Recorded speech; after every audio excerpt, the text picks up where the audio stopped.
My mother-in-law poisoned me for 3 years. Every time I went to see her, I came back poisoned.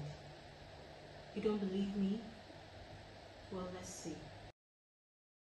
Ngozi Nonso met Nonso Ebube when she was 25 years old. At that time, she had already built a strong reputation in Enugu as a high-end event planner. Wealthy families trusted her to organize their weddings and social celebrations because she understood luxury, style, and precision better than most people in her industry. Her events were elegant, perfectly coordinated, and unforgettable. Even though she was not as wealthy as many of her clients, she still lived comfortably and carried herself with the confidence of someone who knew her worth. Nonso Ebube was already extremely successful when they met. He was known as a high-tech genius who owned a rapidly growing technology company. His wealth was enormous, and people in business circles spoke about him with admiration. But when he first saw Ngozi managing an event he attended, her professionalism and calm confidence caught his attention immediately. He introduced himself that evening. Their first conversation felt natural and effortless. They talked about their careers, their ambitions, and their families. Ngozi liked how focused and intelligent he was. Nonso admired her independence and discipline. That meeting quickly turned into regular conversations, and those conversations soon became a relationship. Within months, they were deeply involved with each other. Nonso often told his friends that he knew from the beginning that Ngozi was the woman he wanted to marry. He admired the way she handled her business and the way she treated people with respect regardless of their status. For Ngozi, Nonso felt like someone who understood her dreams and supported her ambitions. Their relationship grew stronger over the next 2 years. They traveled together, attended corporate events, and shared moments that convinced both of them they were building something serious. To outsiders, they looked like the perfect couple, successful, confident, and deeply in love. When Nonso began visiting Ngozi's family, her mother welcomed him warmly. In many Nigerian homes, when a daughter introduces the man she intends to marry, the family pays attention to his character. Ngozi's mother watched how Nonso spoke respectfully to elders and how he treated Ngozi with care. From the beginning, she liked him and treated him like a son. Family meals at Ngozi's house were always lively when Nonso visited. Her mother cooked generously, conversations flowed easily, and everyone felt comfortable around each other. But when Ngozi visited Nonso's parents, the atmosphere was slightly different. Nonso's father was friendly and respectful toward her. He asked questions about her career and seemed impressed by the success she had achieved at such a young age. His behavior made Ngozi feel welcome in their home. His mother, Mrs. Ifunanya Ebube, behaved politely but remained distant. She never insulted Ngozi or spoke harshly to her. Instead, she maintained a formal respect that made it difficult to read her true feelings. Ngozi sometimes wondered if the older woman simply needed time to get to know her better. Whenever she mentioned the slight distance to Nonso, he dismissed her worries. He always reassured her that his mother trusted his decisions and wanted him to be happy. According to him, there was no way she would oppose the woman he chose to marry. Ngozi believed him. After 2 years of dating, Nonso proposed. Ngozi accepted immediately. Their wedding in Enugu became a major social event. Because of Ngozi's profession as an event planner, every detail of the ceremony was perfectly arranged. The decorations were beautiful, the music lively, and the guest list filled with influential figures from business and society. Guests danced, laughed, and celebrated the union of the glamorous event planner and the wealthy tech entrepreneur. Photographs from the wedding circulated across social media, and many people described it as one of the most beautiful weddings they had attended in years. To everyone watching, Ngozi and Nonso seemed like a couple whose future would be full of happiness and success. After the wedding, they left for their honeymoon. The trip gave them time to relax and enjoy their new life together as husband and wife. They spoke about expanding their careers, traveling more often, and eventually building a family of their own. When they returned home, married life began normally. About 2 weeks after their honeymoon, Nonso received a call from his mother. Mrs. Ifunanya invited the couple to come to her house for dinner. She explained that she wanted to celebrate their successful wedding and formally welcomed them as husband and wife. Ngozi felt happy about the invitation. In many Nigerian families, dinners like this are meaningful because they symbolize acceptance and family unity. The elders share food with the newly married couple and offer their blessings for the future. That Sunday evening, Ngozi and Nonso arrived at his parents' house. The home was elegant and quiet. Nonso's father welcomed them warmly and asked about their honeymoon. Mrs. Ifunanya greeted them politely and directed them toward the dining area. Dinner was served shortly afterward. The four of them sat together and ate while discussing ordinary family matters. They talked about business, about upcoming events in the city, and about the future plans of the newly married couple. Everything about the evening appeared calm and normal. Ngozi enjoyed the meal and the conversation. There was nothing unusual about the food or the atmosphere. After finishing dinner, she and Nonso thanked his parents for the invitation. Mrs. Ifunanya responded politely, telling them they were always welcome in her home. Nonso's father also wished them well and encouraged them to visit often. The couple left the house and drove back to their home. The night felt peaceful, and Ngozi assumed the evening had gone well. But shortly after they arrived home, she began feeling an unusual discomfort in her stomach. At first, she tried to ignore it, thinking it might simply be something minor. Perhaps she had eaten something that didn't agree with her. Within minutes, however, the discomfort grew stronger. She rushed to the bathroom, feeling confused and worried about how suddenly the sickness had appeared. The episode lasted a long time, leaving her exhausted by the time it finally stopped. When she returned to the living room, Nonso asked if she was all right. Ngozi explained that she probably reacted to something she ate. Both of them assumed it was just a temporary stomach upset. They had no reason to believe otherwise. Neither of them knew that this strange incident would repeat itself again in the future. And neither of them realized that the quiet dinner meant to celebrate their marriage had just become the beginning of a troubling pattern that would eventually change everything about their lives. The beginning of a relationship may look perfect, but true understanding in marriage requires attention, honesty, and awareness. Sometimes the small signs we ignore early can later reveal truths we never expected. She went to work, managed meetings with clients, and continued organizing several upcoming events. By afternoon, she had almost forgotten the strange incident from the night before. The following Sunday, Nonso reminded her that they would be visiting his parents again for dinner. Ngozi agreed without hesitation. That evening, they returned to the Ebube family home. The visit followed the same pattern as the previous one. Nonso's father welcomed them warmly. Mrs. Ifunanya remained polite, and dinner was served shortly after they arrived. Again, the conversation was normal. They talked about business, family matters, and everyday life. Ngozi ate her meal quietly, enjoying the food and conversation. Nothing seemed unusual. After dinner, they thanked Nonso's parents and left the house. During the drive home, Ngozi felt calm and comfortable, just like the previous Sunday. But once again, shortly after arriving home, the same discomfort returned. This time the pain was stronger. Her stomach tightened painfully, forcing her to rush toward the bathroom again. The sickness lasted for a long time, leaving her weak and drained afterward. When she finally came out, Nonso looked concerned. "Maybe you're reacting to something," he suggested. Ngozi nodded slowly. She believed he might be right. Perhaps her stomach simply didn't agree with something in the food. Maybe it was a particular spice or ingredient she wasn't used to. Still, the situation felt strange.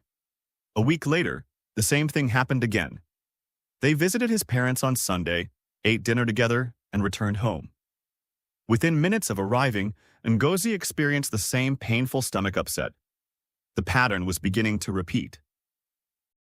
Each time they visited Nonso's parents for dinner, the same thing happened afterward. At first, Ngozi tried to ignore it. She told herself it might be coincidence. Maybe her body was reacting to a certain ingredient used in the meals. Different families often prepared food in different ways, and sometimes people had sensitivities to certain foods. But as the weeks passed, the pattern continued.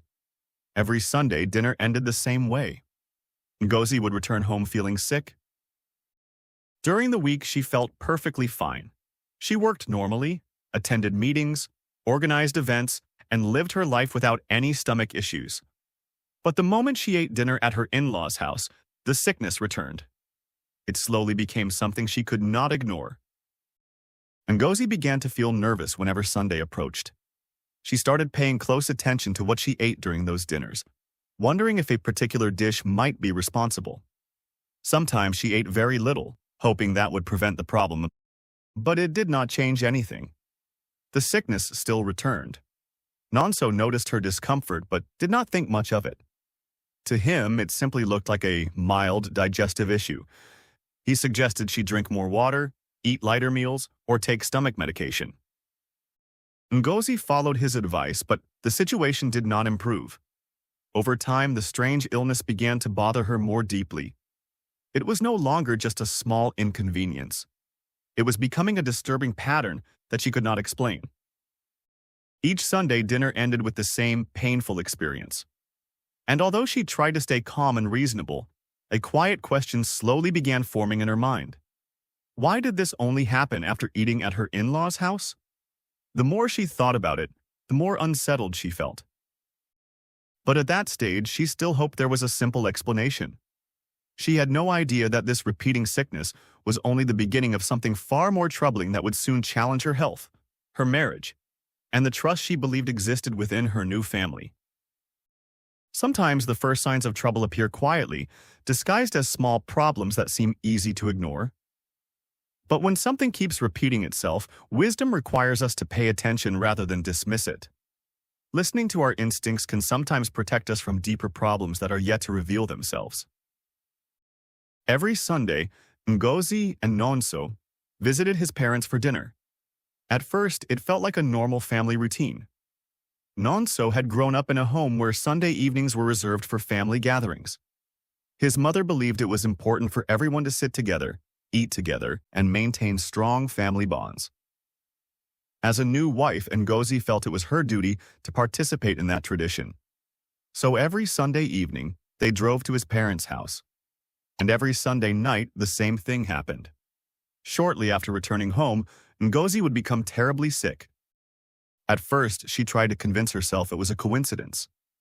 Perhaps she had a sensitive stomach. Maybe she reacted badly to certain ingredients used in the meals. Different families often prepared food differently, and she assumed her body simply needed time to adjust. But the pattern never changed. Each visit ended the same way. Ngozi would rush to the bathroom feeling intense stomach pain and discomfort that sometimes lasted for hours. By the time the episode ended, she would feel weak and exhausted. The strange part was that it only happened after eating at her in-laws' house. During the rest of the week, Ngozi felt perfectly healthy. She went to work, met with clients, supervised decorations and catering arrangements for major events, and managed her business without any health issues. Her energy returned fully by Monday morning, and her body felt completely normal. But when Sunday came again, the cycle repeated itself. For months, she tried to ignore it. She did not want to create unnecessary tension within her marriage. Nonso loved his parents deeply, and she respected the importance of family traditions. Still, the situation continued. After nearly a year of this pattern, Ngozi finally decided to see a doctor. The doctor listened carefully as she explained her symptoms. Several tests were performed, and Ngozi waited anxiously for the results. But when the results returned, the doctor told her something surprising. There was nothing wrong with her. Her stomach appeared healthy. There were no infections, no serious digestive conditions, and no medical explanation for the recurring illness. The doctor suggested that stress might sometimes cause stomach discomfort and advised her to monitor her diet carefully. Ngozi followed the advice. She tried eating smaller portions during Sunday dinners. She avoided certain dishes that she thought might be triggering the problem. Sometimes she even skipped dessert entirely. But the sickness still returned. By the second year of her marriage, the situation had become deeply frustrating. Every Sunday evening filled her with quiet dread.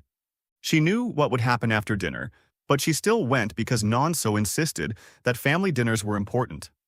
Occasionally, she suggested skipping a visit, claiming she had work responsibilities or important meetings the next day. But Nonso did not like those excuses. "You're my wife," he would say. People will start asking questions if you stop coming.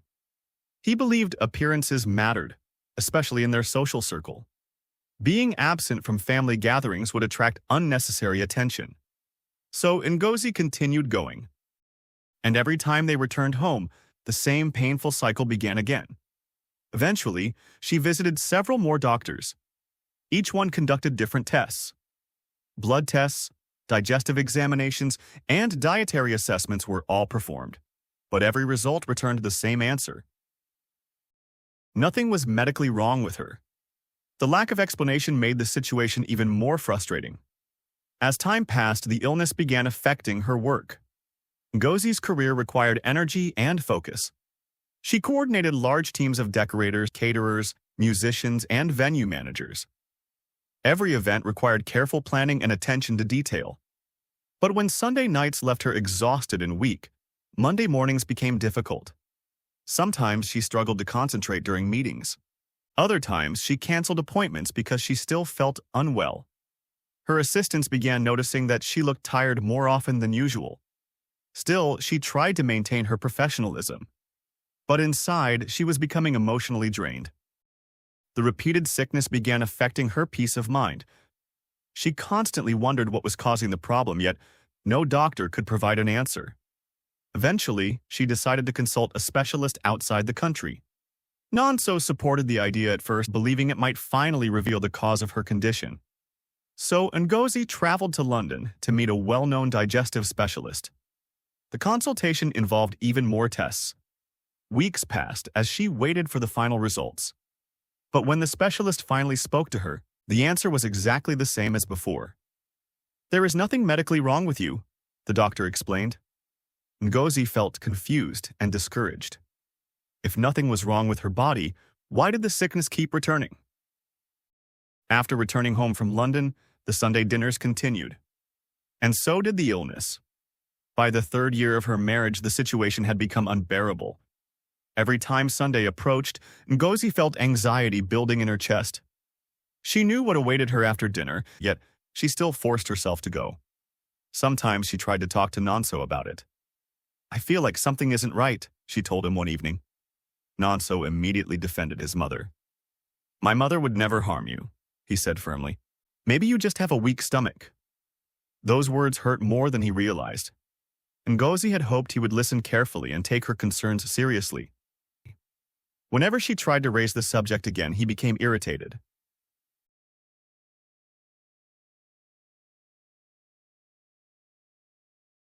He reminded her that his parents had always treated her politely, and that there was no reason to suspect anything unusual. Over time, he grew tired of hearing about the issue. Sometimes when they returned home after dinner and she rushed to the bathroom, he simply sat in the living room watching television or playing video games while waiting for her to recover. Ngozi began feeling very alone in her struggle. She realized that the person she expected to support her most was no longer listening to her concerns. 3 years passed this way. 3 years of unexplained illness.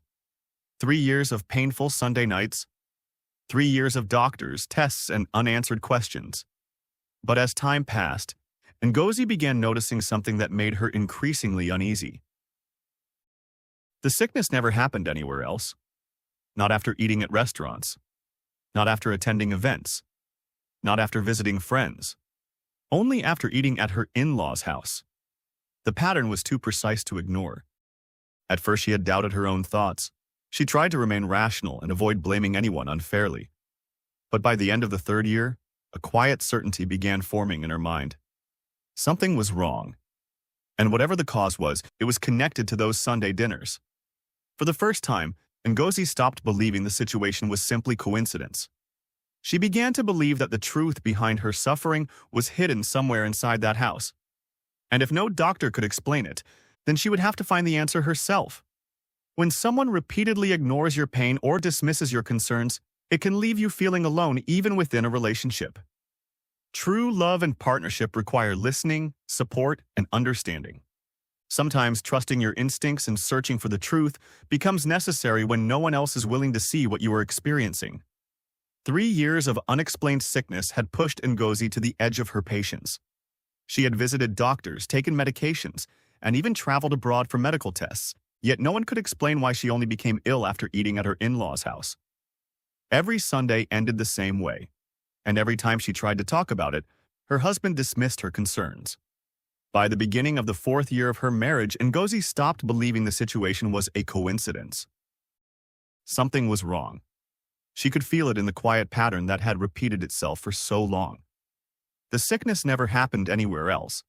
It never happened at restaurants, at work events, or at friends' houses. It only happened after dinner at Nonso's parents' home. The more she thought about it, the more unsettled she felt. But without proof, she knew no one would take her seriously. Nonso had already made it clear that he would never believe his mother could do anything harmful to her. Any accusation without evidence would only create a bigger problem in her marriage. So Ngozi decided she needed the truth. Not assumptions. Not suspicions. The truth. The plan formed quietly in her mind during one of the long nights when she lay awake thinking about everything she had endured for the past 3 years. If the answer was connected to those Sunday dinners, then she needed to see what happened before the food reached the table. The following week, she went to an electronics store. She purchased a small hidden camera. The device was small enough to fit in the palm of her hand. It could record clearly and send footage directly to her phone through an application. When she returned home, she studied the instructions carefully and tested the connection on her phone. Once she confirmed that the camera worked properly, she waited for Sunday. That Sunday evening, as usual, Nonso reminded her that they were visiting his parents for dinner. Ngozi agreed calmly. She carried the camera with her without telling anyone. When they arrived at the house, everything followed the same routine. Nonso's father welcomed them warmly, asking about their work and recent events in the city. Mrs. Ifunanya greeted them politely and soon began preparing dinner. Ngozi sat quietly, observing the house around her. She knew she would only have a few minutes to place the camera without being noticed. When dinner was almost ready, she stood up from the table. "I'll be back," she said politely. "I need to use the restroom." Mrs. Ifunanya glanced at her and made a small remark. "Oh, poor Ngozi," she said calmly. "Your stomach is always troubling you." The words made Ngozi feel uneasy, but she simply smiled politely and walked down the hallway. Instead of going directly to the bathroom, she quietly turned toward the kitchen. She checked quickly to make sure no one was nearby. Her hands moved quickly as she placed the small camera on a shelf that faced the area where food was prepared. The device blended easily with other objects in the kitchen, making it almost impossible to notice unless someone looked very closely. Within seconds, the camera was recording. Ngozi walked calmly to the restroom, stayed there for a short moment to avoid suspicion, and then returned to the dining area. No one seemed to notice anything unusual. Dinner was served shortly afterward. The 4 of them sat together at the table, just like every Sunday before. Conversation flowed normally. Nonso discussed business matters with his father, and Mrs. Ifunanya asked casual questions about Ngozi's event planning business. To anyone watching, it looked like an ordinary family dinner. Ngozi forced herself to eat normally. Inside, however, she felt tense. She knew the camera in the kitchen was quietly recording everything that happened behind the scenes. When the dinner ended, she thanked her in-laws politely and left with Nonso. The drive home was quiet. As expected, shortly after they arrived home, the sickness returned again. The familiar pain twisted through her stomach, forcing her to rush to the bathroom. But this time, even while suffering through the discomfort, her mind remained focused on one thing. The camera? When the episode finally passed and she felt strong enough to move again, she went to the living room and opened the camera application on her phone. Her heart began beating faster. The recorded footage from the kitchen was waiting. She pressed play. At first, the video showed nothing unusual. Mrs. Ifunanya moved around the kitchen preparing the dishes. She stirred pots, arranged plates, and carefully set the table. Everything appeared normal. But then something happened that made Ngozi freeze. Mrs. Ifunanya prepared the plates for everyone else first. Then she prepared another plate separately. Ngozi watched closely as her mother-in-law walked toward the refrigerator. The older woman opened it and took out a small container. She looked around briefly as if making sure no one was watching. Then she opened the container and poured a portion of its contents into the food on a separate plate. That plate was the one served to Ngozi. Ngozi stared at the screen in disbelief. The answer to her 3 years of suffering was right in front of her. The sickness had never been a medical problem. It had never been a coincidence. It had been something deliberately placed in her food. The realization hit her with overwhelming force. For 3 years, she had doubted herself. She had visited doctors, questioned her own body, and endured pain without understanding why it kept happening. And all along, the cause had been hidden in the kitchen of the very house she visited every Sunday. Tears filled her eyes as she continued watching the video. The quiet betrayal hurt more than the physical sickness ever had. Her mind replayed every moment from the past 3 years. The hospital visits, the sleepless nights, the frustration, and the loneliness she felt when her husband dismissed her concerns. Now she finally understood everything. The truth was undeniable, and it had been captured clearly on the screen of her phone. Ngozi slowly lowered the phone and sat in silence. The mystery of her suffering had finally been solved. But the truth she had discovered was far more painful than she ever expected. Truth has a way of revealing itself when patience and determination refuse to give up. Even when people doubt our experiences, seeking the truth with courage can bring clarity. Sometimes the answers we search for are hidden in plain sight, waiting for the moment we choose to face them. Ngozi sat quietly in the living room, staring at the phone in her hands. The video had answered the question that had haunted her for 3 years, but the truth felt heavier than she expected. Her stomach still hurt from the episode earlier that night, yet the pain inside her chest was far worse. For 3 years she had searched for answers. For 3 years she had visited doctors, taken medication, and blamed her own body for something she could not understand. But now the truth was sitting clearly on the screen in front of her. The sickness had never been her fault. She knew she could not keep the discovery to herself. The first person who needed to see the video was her husband. Nonso was sitting on the couch watching television when she walked toward him. He glanced at her briefly, noticing that she looked tired, but assuming it was from the stomach upset he had become used to seeing every Sunday. Ngozi stood in front of him quietly. "I need you to watch something," she said. Nonso sighed and lowered the volume of the television. "What is it?" he asked. She handed him the phone. "It's from the camera I placed in your mother's kitchen," she said calmly. Nonso's expression changed immediately. "You did what?" he asked sharply. "I placed a camera in the kitchen last Sunday," she repeated. His face hardened with anger. "Why would you do something like that?" he demanded. "That's my mother's house." Ngozi tried to remain calm. "You need to watch the video," she said quietly. But Nonso shook his head. "I don't need to watch anything," he replied firmly. "My mother would never do anything wrong to you." His words felt painfully familiar. For 3 years he had defended his mother without ever considering that Ngozi might be telling the truth. This time, however, she refused to step back. "Just watch it," she said. Her voice was steady, but her eyes showed the exhaustion she had carried for years. Nonso hesitated for a moment, then reluctantly took the phone from her hand. He pressed play. At first, he watched the screen with irritation, clearly expecting to prove that his wife had misunderstood something. The video began with ordinary footage of his mother moving around the kitchen preparing dinner. Nonso folded his arms as he watched. But as the video continued, his expression slowly changed. Mrs. Ifu Nanya prepared the plates for everyone. Then she prepared another plate separately. She walked to the refrigerator and removed a small container. Then she poured its contents into the separate plate. The plate meant for Ngozi. Nonso stared at the screen in complete silence. The video ended. For several seconds, neither of them spoke. Nonso lowered the phone slowly. The confidence he had carried moments earlier had disappeared completely. His face showed shock, confusion, and disbelief all at once. There was no explanation he could give, no argument he could make. Everything was clear in the video. Ngozi watched him carefully. "For 3 years," she said quietly, "I told you something wasn't right." Nonso did not respond. "I begged you to listen to me," she continued. "I begged you to believe me." Still, he remained silent. The room felt heavy with tension. Ngozi's voice trembled slightly as she spoke again. "I suffered for 3 years in your family's house," she said, "and every time I tried to talk about it, you defended your mother." Nonso rubbed his forehead slowly, struggling to process what he had just seen.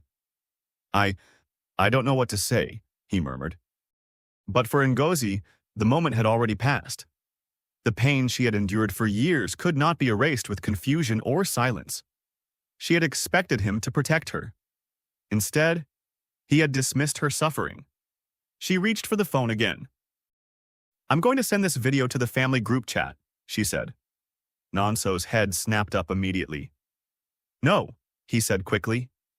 Ngozi looked at him. "No?" she repeated. "That will destroy my mother," he said. Ngozi stared at him in disbelief. "For 3 years, your mother destroyed my health," she replied quietly. Nonso shook his head. "You can't do that," he insisted. "Think about what people will say." His concern about public opinion made something inside Ngozi finally break. For years, she had stayed silent to protect the peace of the family. She had endured sickness, doubt, and loneliness without exposing the truth. But she was done protecting people who had not protected her. Without another word, she opened the family group chat. Then she sent the video. Within minutes, the reactions began. Messages flooded the chat. Family members watched the footage in shock. Some asked if the video was real. Others demanded explanations. Nonso's father was among the first to respond. His message was short but clear. "What is this?" Mrs. Ifunanya soon joined the conversation. At first, she tried to deny it. She claimed the video was misunderstood. She said she had only been trying to help Ngozi's stomach problem by preparing her food differently. But the video spoke for itself. There was no misunderstanding.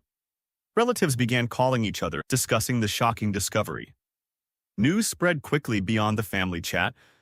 In a community where people valued reputation and respect, the story moved rapidly from one conversation to another. Neighbors heard about it. Friends heard about it. People who had once admired the Abube family now spoke about them in whispers. Ms. Ifunanya, who had always been respected as a dignified woman in the community, suddenly found herself at the center of a scandal. Meanwhile, inside the house, the atmosphere between Ngozi and Nonso had completely changed. The truth had been revealed. And with it came a painful realization. Some truths do not only expose wrongdoing, they also expose the weakness of the relationships around them. The video had not only revealed what Mrs. Ifunanya had done, it had also revealed how little protection Ngozi had received from the man she married. And that truth was powerful enough to break their marriage. Truth may be painful, but silence often protects the wrong people. When injustice continues unchecked, speaking the truth becomes necessary, even if it shakes relationships or reputations. Real loyalty should stand with what is right, not simply with those we are afraid to question. The morning after the video spread through the family group chat, the house felt colder than it had ever felt before. Ngozi had barely slept that night. The weight of everything that had happened sat heavily on her chest, but at the same time, there was also a strange sense of calm inside her. For the first time in 3 years, the truth was no longer hidden. Everyone had seen it. There were no more explanations to give, no more arguments to make, and no more suffering to silently endure. The video had spoken clearly, and nothing could erase what it revealed. Nonso sat quietly in the living room when Ngozi walked past him that morning. He looked tired, confused, and emotionally drained. His phone had been ringing non-stop since the night before. Family members were calling, asking questions, demanding explanations and expressing shock at what they had seen. But Ngozi had already made her decision. She walked into the bedroom and began packing her clothes. Nonso watched her for a moment before finally speaking. "You're leaving?" he asked. Ngozi did not stop folding her clothes. "Yes," she replied calmly. Nonso ran his hand across his face, clearly struggling with everything that had happened. "You don't have to make such a big decision right now," he said quietly. Ngozi paused for a moment, then looked at him. "For 3 years I was sick every single Sunday," she said slowly. For 3 years I begged you to listen to me. Nonso looked down at the floor. You never believed me, she continued. You never once asked yourself if something might actually be wrong. He did not argue. There was nothing he could say. Ngozi finished packing her suitcase and closed it firmly. I'm not staying in a marriage where my pain meant nothing, she said. She walked past him without another word. Within a week, the divorce papers were prepared. Nonso did not challenge them. He did not argue, and he did not try to stop her. Perhaps deep inside, he understood that the damage had already been done long before the truth was revealed. The day he signed the papers, their marriage officially ended. Ngozi left the country not long after. She wanted distance from everything that had happened, distance from the memories, the accusations, and the painful years she had spent questioning her own health. She moved to a different country and rented a small apartment. For the first time in a long while, her life became quiet. The first few weeks felt strange. She was used to constant work, family expectations, and the pressure of maintaining a marriage that had slowly become exhausting. Now there was only peace. Something else surprised her as well. The stomach sickness disappeared completely. Days passed. Then weeks. Then months. Not once did she experience the painful episodes that had haunted her every Sunday for 3 years.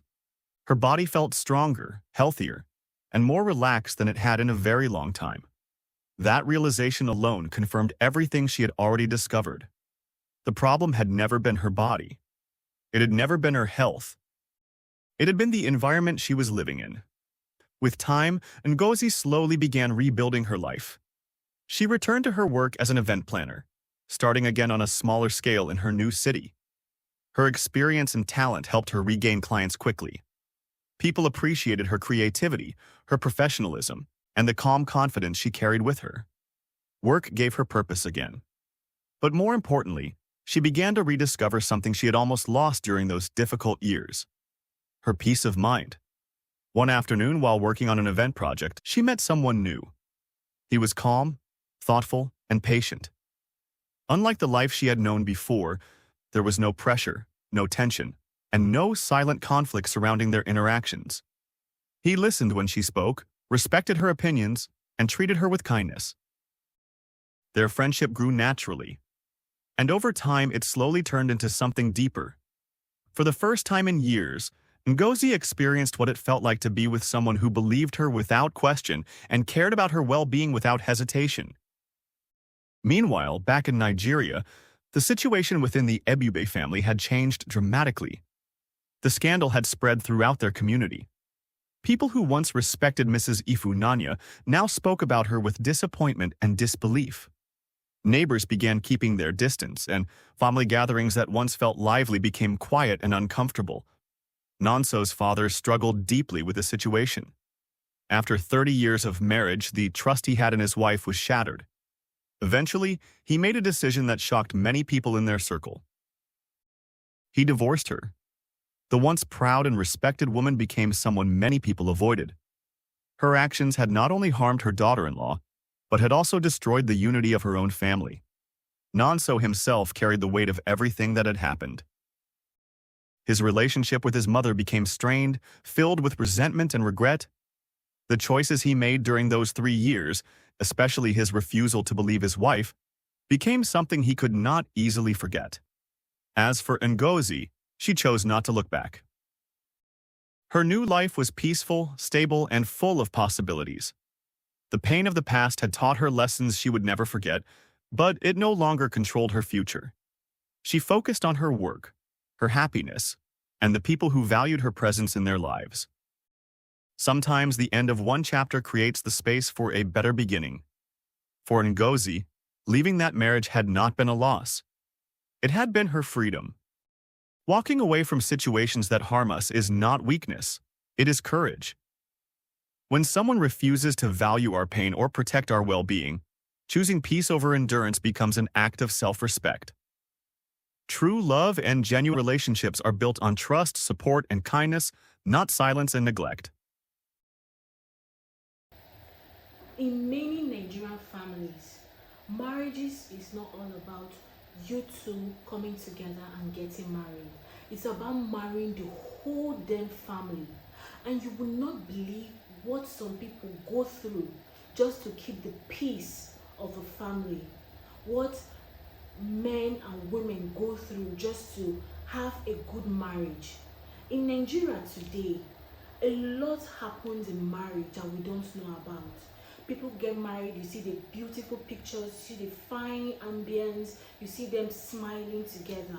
But when you get into the nitty-gritty of that marriage, that is when you understand what manner of pain they are going through.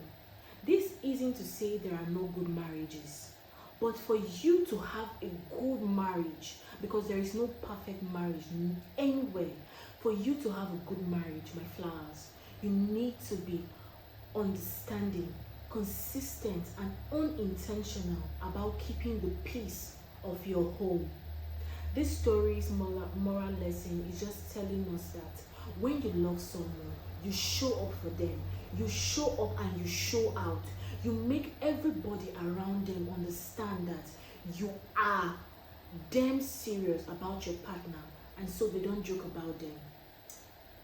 He never really understand Ngozi. He always believed that she was just trying to make problems where there were not.